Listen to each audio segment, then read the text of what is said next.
Welcome to Good Morning Hospitality, your one-stop shop for the latest news, noteworthy trends, and thought-provoking discussions across the industry.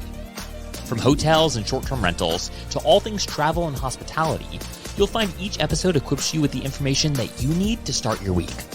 Join us on Good Morning Hospitality every Monday, wherever you get your podcasts.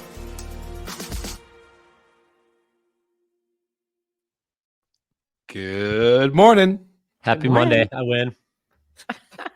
It's the best day of the week. I win. Brandy. Brandy, we missed you. We missed you so much. Welcome back. Thank you. Yeah, it's a real vacation. It was great to take an actual break and like unplug. Just watching our intro video. You know, you guys have different backgrounds every single week, it seems. But you can expect my trusty old photos in the background with my couch. Yep. You're the consistency. I was just going to say he's the consistent one out of all of us. Me and Brandy are like, I don't know what we're doing next week. We'll find out.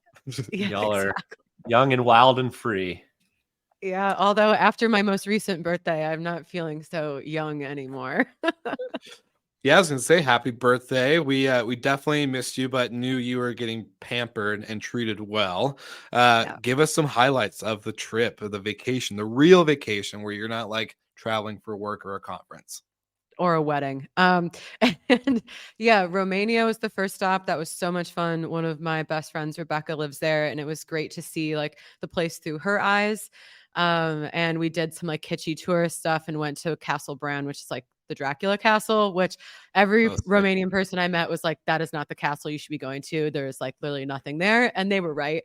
But it was kind of fun to see. It's like obviously designed for tourists. And then we went to Istanbul and met another friend of ours there. And Istanbul, like I would go back tomorrow for an indefinite amount of time. Like it's probably one of my favorite cities in the world. I like just had such a blast. The food was incredible. The history, the people are lovely. And that actually kind of segues into, you know, I spend a lot of time criticizing Airbnb on here, but we just had Brandy rants. Brandy, this is like a positive rant. We had an amazing, yeah, I know. I'm not sure how I feel about that, but we had an amazing loft. It was like, I want to live in this loft. Our host was lovely. And then we booked a lot of things through Airbnb experiences, which I have only maybe done a handful of those. And I'm still skeptical on like as a revenue stream, if that's really bringing in a lot for them.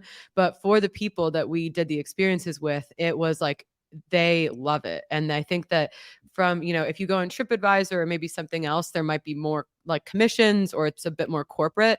And it felt like these, you know, guides that we were using, or we did like a sunset cruise on the river, and one of our guides one day, they felt like it was more, they had more control, I think, over the experience, and they do a lot of business on there, and it was easy to book. And so I have to give them credit. Like it was a very seamless experience. And as you know, I mean, we always talk about this when we complain as hosts. It's very guest centric and it's easy for the guests. And it was. I mean, everything was seamless. So I will have to say, like, props to Airbnb on that. It was a great experience. Wow. Airbnb. Nice. Good job. Jessica, that's exciting though. On the show soon? I know. Now will you come talk to us now that I'm not constantly complaining? It's too good. Well, that's cool. I've always liked experiences. I think experiences could do great if it got the attention maybe it deserves. I just feel like maybe as a side hustle, it's not the best thing to do as a host, but if you can build an experience business, that'd be kind of really cool to look at and explore. But if it goes along with your house, right? If you have a big farmhouse and there's an experience of like farm to table chef, and you go out in the fields and exactly, collect your produce and whatever. But yeah, I mean the one-off competing with Viator or whoever, it's a challenge. I think Airbnb, similar to the homes side, they get the unprofessionals, or they're targeting the unprofessionals. They might get a catch-all, but they're really going after the individual hosts or the individual tour operators versus the, you know, tour the Vatican City promo type of experiences. Well, Michael, speaking of Sorry, go ahead, Brandy. Go ahead. No, it was just interesting, like comparing the landscape of the Airbnbs that we stayed at in Brasov in Romania and then in Istanbul. Like it is only like local individual hosts. They might have one or two properties, and that's where you get the real, I think, like essence of what Airbnb wants to, like what Brian's real vision is. Like we were living it's this woman's home, and I think she doesn't really live there all the time, but I mean, it was like, I wanted to live in this house. There was a sauna in the bathroom. Like it was incredible. And you just really don't, the professionalization from like an operation standpoint isn't there, but like from, everything in the homes felt like it could have been professional, so it wasn't, I think, as sloppy as some of the operators in our space want to make individual hosts seem. Like it was very well done, and they're clearly making a good living doing it. That's awesome. It's always good to because we, as a media, show and kind of going into news and the trending topics and conversations, when you're not experiencing it as much, like I don't really book at short-term rentals unless it's like a big group thing like this weekend for me. But usually like it's a conference, I'm staying at a hotel, making it easy. So to hear the actual experience outside of the speculated, talking points. And you can learn a lot. I mean, whether you're staying in a short-term rental or a hotel, you still learn the goods and the bads, what to do and also what absolutely to avoid.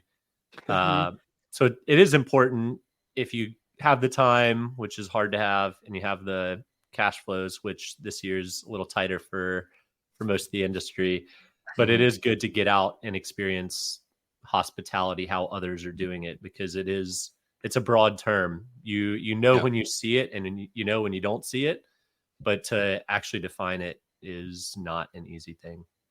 It reminds me back in the days of our Barcelona trip where we got to experience Michelin rated restaurants down to the local individually owned cafe, shop, whatever kind of pop-up it was. It was really cool. So Michael, but speaking of experiences, I want to kind of bring it up to what you guys are doing at Storied. We saw a little press release this morning. You guys are allowing the public or the general traveler to experience castles. So maybe you give us a quick, highlight of what you guys are doing.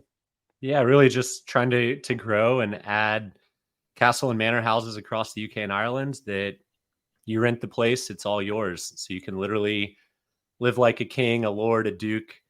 And we got 3 houses now that have never been open to the public. So come check them out. Very exciting. Very exciting. Yeah, GMH and just to confirm on air, GMH retreat. He hasn't said anything. I was gonna say. Whenever you want, we'll figure it out. We will make it work. That's good. We'll make it work. Yeah, these places are special, and they're not.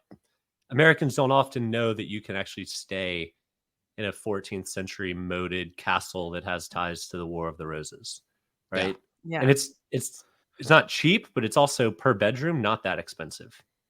Our starting price portfolio wide is about £252 per bedroom. So it's not bad. It's not, if you can have enough bedrooms filled, it's a rather affordable experience. 100%. Yeah, it's always funny when my friends are always like, so what's your Monday show about? I'm like, oh, I have these co-hosts, blah, blah, blah, and this is what we do every Monday. And then they're like, wait, one guy has castles? I'm like, well, he doesn't have castles, but at the end of the day, it's like, no, Michael has castles. It's just super funny on how many people are like, I never even thought I could book a castle. I'm like, yeah, you can find Storied. And then they're like, oh, that's so cool. So it's always a good party conversation starter for me, because then I could be like, flex and show off my friends a little bit. So keep it up. It is weird to explain to people that on a regular basis. You just ate your son's 4-year-old soccer games. Like, so what do you do? Castles. Oh, that's good. All right, let's jump into it. We got a couple topics today. And I think we should start with this one first, because I think the other ones kind of more tie into each other. So I want to make a disclaimer from last week's episode. Michael and I got to take the show solo, or the dynamic duo that we once were before Brandy joined the show along with Jamie Lane. And by the way, Brandy, don't tell Jamie, but he'll probably listen to this later. Your guys' episode beat us by a couple hundred downloads. So Jamie and I are just Jamie a couple. and I are going rogue. With spin-off podcast here. It comes. I can already feel it. But anyways, Michael and I, we talked about kind of how the Hopper home situation, due to layoffs, there's a lot of layoffs that happened in the industry, from I think it was Evolve to V-Trips to then Hopper, and I think one more, but can't quite remember off the top of my head. Long story short, we thought their homes division was completely shut down, and we were incorrect. We reported off the sources and other industry news that we see, but after that episode aired, we were corrected. And so I just want to say Hopper Homes isn't fully dead. The department is still alive, but there's very few employees left from the Hopper team running the homes division. So my personal opinion, I wonder how long they're going to continue with it instead of just killing it, because if you have 3 people running a whole division, it just makes no sense to me. But that's just my opinion. But just want to make that disclaimer before we go into, I am not a Hopper fan, by the way, if you guys can't tell. Sorry, there's no diplomacy here. I know they're not going to ever sponsor the show in the future anyways. If they did, I would decline it. Yeah, look, for us, it's important to share the news as we get it. And sometimes people that report the news are incorrect. So we do want to come back and clear it up. And then sometimes we share our opinions and sometimes we don't. And Will has a very strong opinion on it. So just this one topic. The rest I could be pretty neutral, no big deal. It's all right. I guess if I get to rant about Airbnb, Will can rant about Hopper. Yes, finally I got a Brandy pass. All right, that was my main one. Excuse me, that I wanted to get out of the way. So the other one that we kind of saw happen, I think last week, was the closure or the announcement of the end of Airbnb Plus.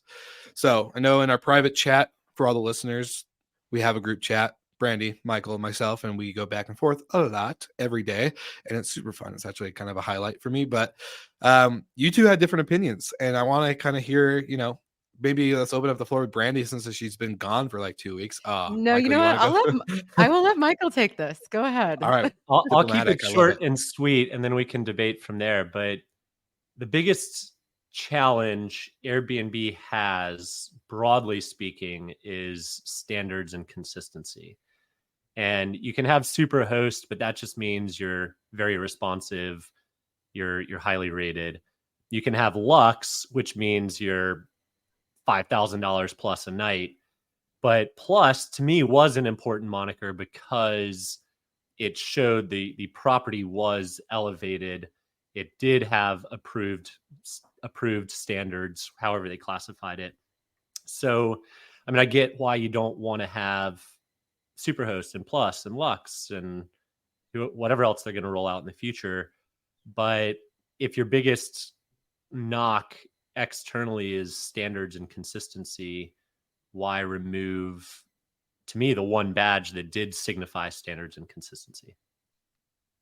So I just think that the criteria that went into it is why there was like a 100-point checklist, which fine, but then they were also there were in-person inspections. I'm sure they didn't do that to all. There was, tens of thousands of listings, but that was like originally, and like, I think we see this with a lot of luxury OTA, like originally when Marriott did there was all these in-person inspections, and that is not scalable unless you only want like a very small selection of properties. And I agree that like having the Plus, because it wasn't just big homes, like there were Plus homes that could be $150 a night. It was just like a unique or interesting property. So hopefully there's a way that they can kind of, I don't know, recapture some of that. And I have seen, I was looking at a listing the other day, and it had, you could say like if there are any architectural like significant parts of the home. So it had like the architect that designed the house and that had been featured in a magazine. And so I think that they're trying to incorporate parts of that experience into just the normal listings.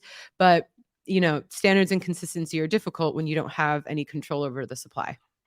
Mm-hmm. Well, I guess it does me some favors. I've got a broad thesis on the Airbnb categories and consistency across the board. And I don't know if either of you tuned into my Zach Boozacruz show or not, but I believe in the unbundling of Airbnb categories and then branding the top 5 or 10%.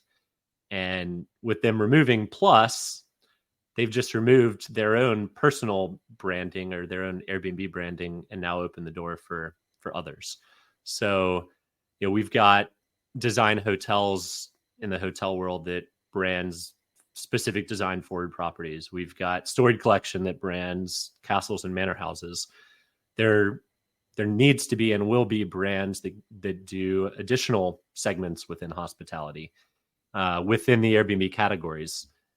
Beach houses, surf houses, ski houses, wineries, golf, any of the categories that Airbnb has can be unbundled and then branded. And then, if you're actually looking for a quality, consistent, top-notch experience within an Airbnb category, there's actually going to be a brand for that in the future. So that's my thesis. So I guess ultimately it's a good thing that they're peeling off the Plus. It opens up the door further. Yeah, I don't know whether I don't have a thesis around that specific kind of idea that you have, but my thinking was, okay, they're ending the Plus program right before the November update announcement and all this other stuff. So it's more of a PR thing. I think they're going to do something with the inventory, or whether it's categorization or if it's something different. But at the end of the day, we all know Brian Chesky and the whole Airbnb team. They always talk about they're a media PR brand. Like that's their bread and butter. That's how they get so many eyeballs on listings and the app and all this other stuff. So I think it's a little bit of a PR play. There's going to be something that's announced on the November update, but could be wrong. It really probably just came down to being too expensive and not worth the squeeze. Yeah, that too. I'm sure it was just a business decision for them. Nothing more, nothing less. But yeah, I think at the end of the day, they should lean into some aspects of consistency and standards. But not my business. So, well, actually, I mean, something that I think if you're, if you rely on Airbnb, you've seen this recently, but they are becoming very strict with their kind of like suspensions and like review. If you have this can cause a problem if you are an operator that uses the multi-unit function, which we do. But if you have like below, I think it might even be like 2 non-5-star reviews in a certain amount of time. I don't know off the top of my head what that time is. They'll just suspend your listing. So it's, they're definitely cracking down on what they like, the standards that they want to see. And I think I understand that there's just so much bad press about, people walking into some place and it's a disaster, not what they saw in the photos. So I think, unfortunately, I'll probably have something to complain about in the near future as an operator, but I get it when they're trying to have a certain standard across the board. Look, standards, like, I think it's really hard to articulate, I think sometimes, especially with the amount of conversations that we have on this podcast, but within other shows and the industry as a whole, right? With conferences coming up, like VRMA and many others, the consistency and standardization conversations always kind of top of mind. I think number one person, and including Romy into this group, but like Cassiola, and then you have Moving Mountains, and then you got the Casa Goes who are franchising and building out this really big footprint of professional operators. And it's just I guess, like, we keep using the word standardization and consistency, but I don't know if we've fully defined that. Because like you can take it from one level, like hotels where you stay at a Marriott. Excuse me, I need a cough again. But you got like Marriott, who like exactly what type of linen you're getting, the type of amenities. So like, for an example, like I'm looking at my Sojo sample pack, and like that is a consistent experience, right? Like if you are a host or an operator that has their brand on the amenities, there's a lot of things like that I think can really help and kind of define consistency. But I don't know, from Michael, you look like you're excited about this one as a brand. I wonder what you guys are talking about internally. Yeah. So consistency and standardization just falls within a brand. And if you can go on Airbnb and get a $90 a night place that hasn't been cleaned in a month, or you could go get $10,000 a night private island, like there is no brand there, right? There is no consistency. Now, Airbnb is a heck of a brand from a traveler perspective, knowing that that's a place you can go and book stays. But in terms of knowing that it's got a coffee machine and it's got filters, I've been to a lot of short-term rentals that they've got a coffee machine, they've got coffee for you, but they don't have filters. So you just have to get creative on how to do little bits like that. But that's where brand comes in. And I think that's, we touched on, or you guys did in my absence one time, touched on brand in short-term rentals and how there's not one, and how Marriott's, building a portfolio. Hyatt just announced their program as well. So I do think there is absolutely going to be brands within the alternative accommodations, short-term rental accommodations side. And it doesn't, like, standards can be 5-star, they could be 4-star, they could be 3-star. It doesn't matter. It just needs to be consistent and branded. I used to be of the opinion that in our industry, brand wasn't important. Like when we were first starting out, we put like almost no effort into it at all. And then I had this change of perspective where, it's not realistic to assume that a person who has no idea about, the short-term rental industry or whatever is going to be like, all of a sudden, I want to stay at a Romy property. But what is like, they will probably go to Airbnb or Vrbo or Booking, whatever. But when you get inside your listings and your website and your property and you have the branding there, that is where it becomes important because it's part of that consistent experience. And, travelers they can be a little bit more savvy than maybe we give them credit for. So if they see, oh, there's all this branding in this listing, maybe I'll Google that. And then that's how they maybe get to your direct site. And then you get that direct booking. Or at the very least, it gives them confidence that they're staying with a professional operator, that they might have a more consistent experience, especially if they've had a bad one in the past. But I also think for like the individual hosts that are really like the Airbnb hosts, they might not have a brand, but the consistency of having, their place be the same every time, have a high standard of like cleanliness, good photos, like they're really, everything is very clean from like a, digital perspective, then that can be their brand without actually having a brand. So, but yeah, if you're an actual operator, I think it is worth actually investing in making sure that, how travelers see you digitally and in person is seamless. Well, Brandi, I think you guys have invested quite a bit into your direct booking strategy. So you've recently shared in our group chat that, direct bookings is becoming a more dominant type of revenue stream rather than OTA dependence. So would you attest to that, to be into like branding and the things you guys are doing on the back end and the property and all the other stuff? And so when we go through like a major rebrand, I think one of the things that's been difficult just from our experience is, we did all the digital things, but then it's going through and on the physical level, it is honestly a nightmare. There's so many little pieces. Like I just was walking through a building this morning and I was like, oh my God, these stickers are still here. So making notes to order, change these things. So that takes a little while. But we did a PMS migration last fall, and that just caused a drop in our direct bookings because it's a lot of turmoil digitally, right? And then we weren't ready to launch our new brand. So we had this gap where our direct bookings took a pretty big hit because we weren't ready to like launch those things at the same time. So then, for me personally and for our commercial team, we started at like a really low point in March for our direct bookings, and to see them, like the increase is wild. We at our lowest point were probably at like 7% after the dip, and now we're 20 back to the 20-30 range depending on the week, and that feels really, really good to see that, like all the effort that we've put into our branding and all of the ads. So there are certainly what's the breakdown there, if you don't mind sharing, like of SEO versus paid ads versus remarketing guests? Sure. So a big part of that is like SEO is definitely big. And that's the thing with our website.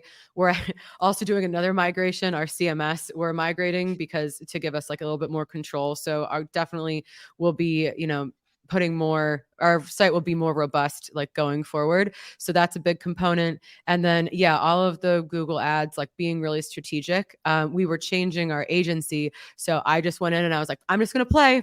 And I just went in and just kind of threw things at the wall, tried different strategies, and some of them really, really worked. It was really fun to see, especially because that's not my background. Social, it's not worth if like it's worth having like an evergreen brand presence, but conversions do not happen from social in the same rate that they occur from, other channels. So I wouldn't, I think that's a mistake to put that same amount of effort into social ads. But definitely making sure, like also going through the customer journey on your website and, making sure you can do it from mobile because that's where most of your traffic is coming from. So I think, every week we're making these tweaks to the website and you're really seeing like that pay off.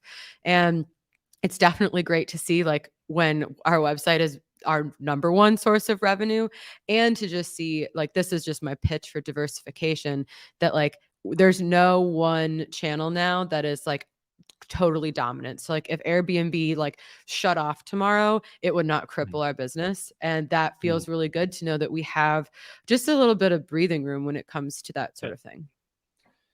Have you guys tested or played any with like influencer stays?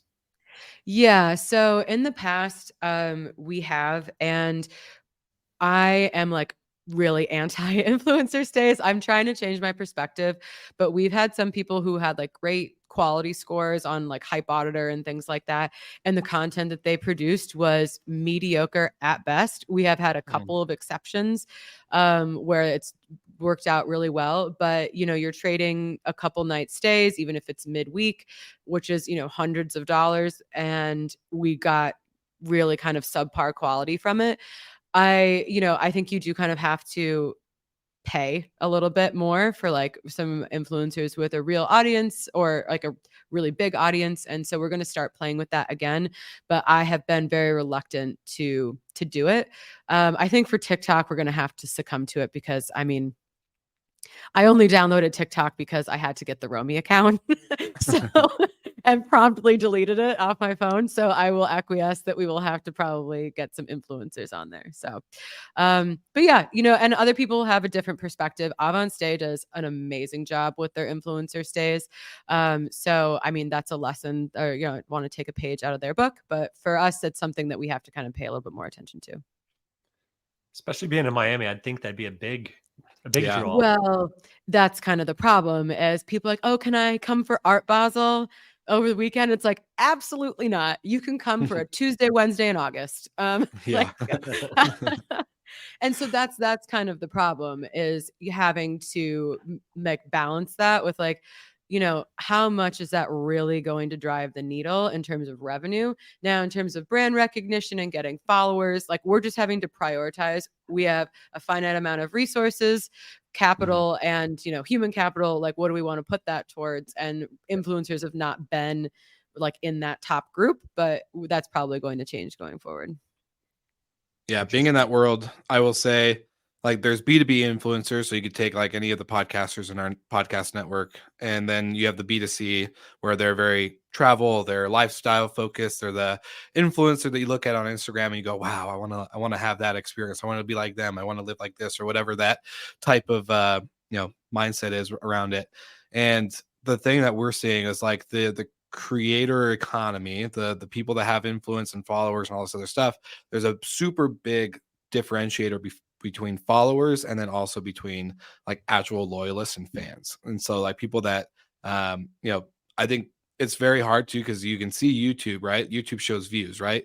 But you can see Instagram and it shows followers, but how many of them are real? How many of the views are real? There's a lot of stuff that goes into question with transparency within the kind of like influencer world. Something I'm very obsessed with, especially with kind of our whole business is media. So it's really interesting to see like, I've had that same thought where, oh, this person has a big following, like they're going to bring a lot of like good downloads or whatever. And it's actually complete opposite, where the people that actually have smaller followings, but they're loyalists or super fans, they've been with them through the thick and thin. They're way more aggressive than than not. So, anyways, that's just kind of my thought around that whole topic. I do think that influencers are going to be the next wave of OTAs or travel agents. It's going to take time, but as the next generation spends most of their time on social media apps versus Google, like we all kind of rely on, if there's any sorts of updates from these social media companies on searches of certain locations and top influencers and whatever, I think that could be a big moment in time. And maybe Airbnb's biggest threat in the industry is Facebook or Meta rather, or TikTok. Interesting thought, my friend. Well, to wrap up this episode, since that we've hit that 30-minute mark, like all of our listeners know, we have to couple closing notes and remarks, and this one is one of my favorites that we've gotten to do because unfortunately, Michael, you won't be there.